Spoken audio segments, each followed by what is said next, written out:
He received his MFA in poetry from the University of Maryland, and he now lives and works in Washington, D.C.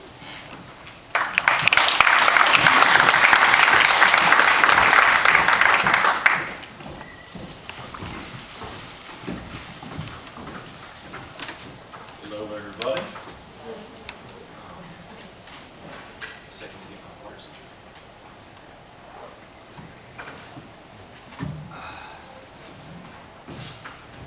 Okay. I guess I'd like to thank Smartish, Claire, Stefan, Tracy for inviting me to do this. This is a lot of fun, and I've really enjoyed everything that I've heard here today. So I hope that I'm up to the challenge that has been set before me. My first poem is called Poem in which I hastily align my fate with that of Charles Adams because we both have atrocious handwriting and father's name John. Tonight, all I require is the silence of this room, a space I can fill with a music as obliquely resonant as the blinking eyes of an enfeebled horse, or some other simile as scratched down in the squall of my poor script. These words begin as the half-snapped, meandering bodies of twigs stopping up a lawnmower's blades, and by a kind of evolution become typed in. More than once, I've reached my hand under the hooded lip of a running mower's side to yank caught branches loose, a dumb thing done in direct opposition to the adhesive yellow warning sign and all the good senses my father tried so hard to instill in me, as though I had no time to stop the machine. I was in such a rush to face boredom unencumbered by work. Once, a set of headphones slipped from my ears and the mower made kindling of them, leaving me with the whirring silence of the machine. And when I let its engine die to embrace more fully the range of my heedlessness, for once the churning of the world sounded properly like a chorus of buzzsaws on approach. Of all the reasons I'd not survive in 1800, perhaps the most pathetic is my handwriting. Who would hire someone who makes such a mess of his trade? Though, were I alive in America after the Revolution, there's little chance I'd be literate, let alone able to make a life of words. More likely, my only enterprises would be drinking and pure dung. What did Charles Adams think of his life?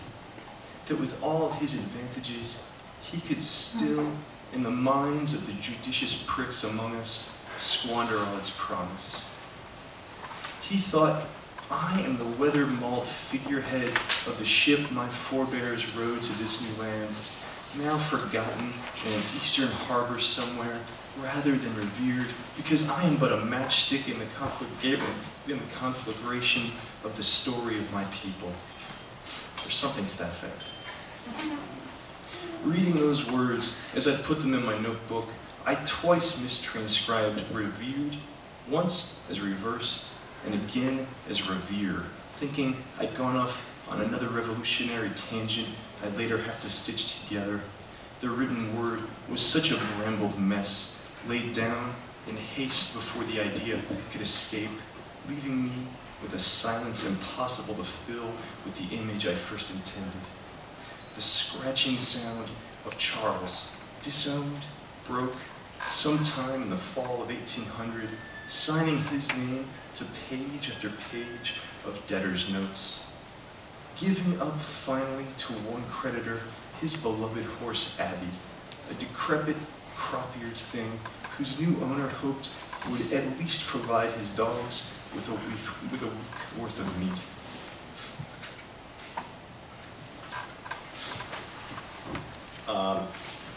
My next poem, actually,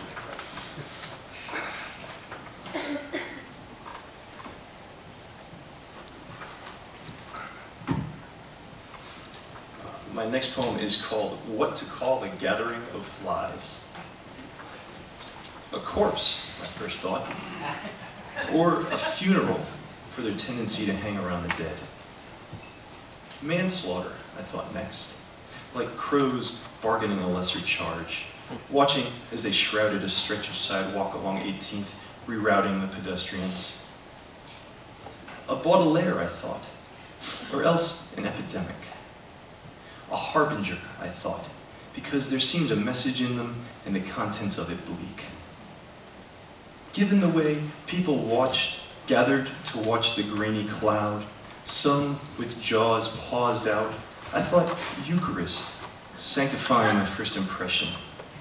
Or else an awe. Others kept back, as though to share the air with flies was to put a hand in Asheron. And they did seem like something from the afterlife, or what would send you there. Black lung, then, for their vague charcoal heaving. Though more something come down from heaven. A black hole, then? Perhaps a void. Another person got it right when he said plague. A plague of flies. That phrase spread from tongue to tongue, almost joyfully, almost sung, as though there were something the flies could spare us from for calling out their name.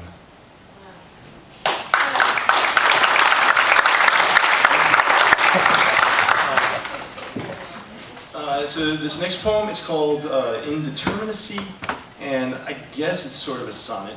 It has 14 lines. Some people would probably say it's a sonnet, some would say it's not. I'm ambivalent as to whether or not it is. So, indeterminacy.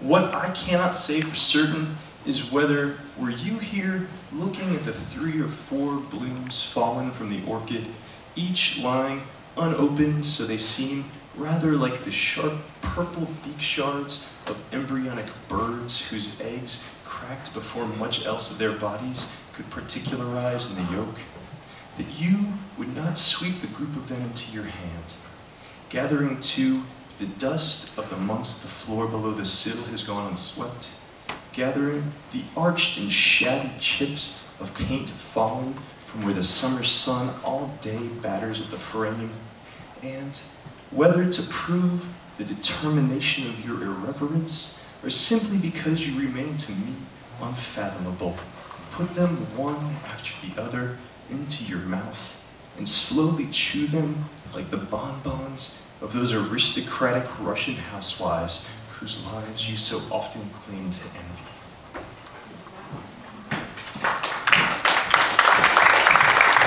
Thank you once again.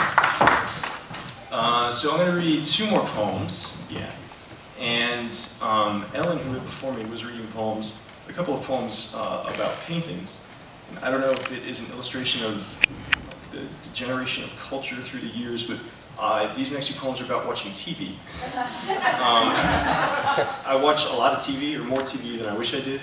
And I guess this is like a way for me to legitimize watching so much TV, to try and like make something out of it.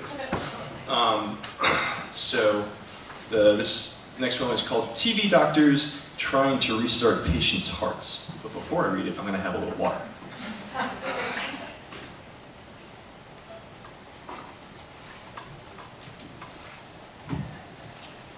Okay, so TV doctors trying to restart patients' hearts.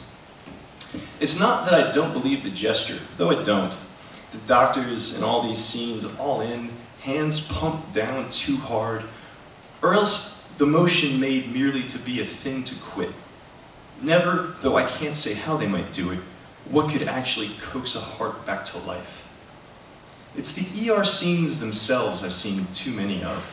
All so fraught, so overstimulating, the quick-cut flash and flash of lamplight off of stainless steel.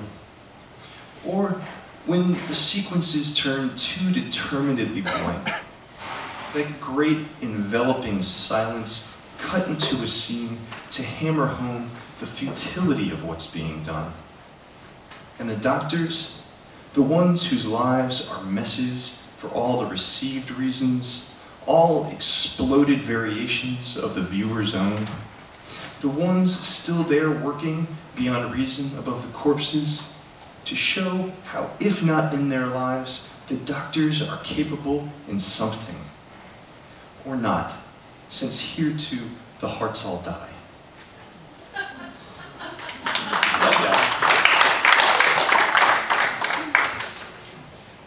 So I have one last poem.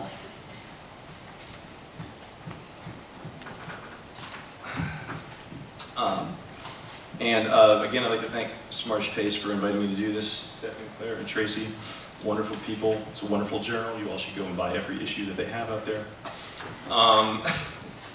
Especially issue 9, if there's still any available, because I appeared in it. Clearly the best issue. So this last poem is called Ear Among Flowers, and it's about watching Blue Velvet, the movie by David Lynch. Okay, maybe you won't like this one. So, Ear Among Flowers. Because this is how we are, my friend asks what my response would be to finding an ear or other human portion severed in the garden. Bloody, jagged, freshly poorly cut, tossed among the dirt and unfurling flowers. Sweat, maybe? Maybe running, lightning in the muscles and the lungs. How long I hold an awkward beat considering. Long enough, my friend can swirl against the walls of his glass whatever he's drinking. Pinot Noir, Chianti, something. Long enough, he remarks on the quality of its draining legs, some notes in its flavor that I missed. The way the TV turns the red of it a curling purple velvet like certain chocolates have in this kind of light. And by now, the ear, because this is how I am, has turned into a fish. One freshly out of water, so not yet starting to show what the gulls and sun will unwind from it. Still, a thought so strong I can smell it. Savor the raw, great taste of it deep in the back of the throat. Satisfying to be otter or badger or whatever well-clawed, ravenous and unknown thing I've become. Possibly amphibious, solitary, rarely breeding, no interest in cinematography, the on-screen flash of blue and black, the dark of naked women, no interest in blocking and lights, in learning how to pace a scene, how to make it go cut, cut, cut, cut, silence. Thank you.